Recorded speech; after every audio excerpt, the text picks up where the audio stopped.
espurna de vida, llum del coneixement que s'expandeix dòcil per tots els confins, música immortal que camina i vola per la nostra terra i per tots els cels.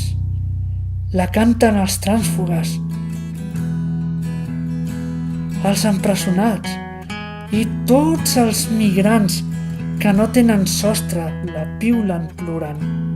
Llàgrimes que cauen tan a dins del cor que commouen l'ànima dels àngels de Rilke, closa en la natura, la fan trontollar. Música que atura aquell caminant en veure la cigonya i el seu vol rasant, sense cap frontera que li barri el pas, puntejar lleugera sobre la teulada que li fa de niu, i ell no pot volar. Poesia, música de l'ànima, teixida en paraules.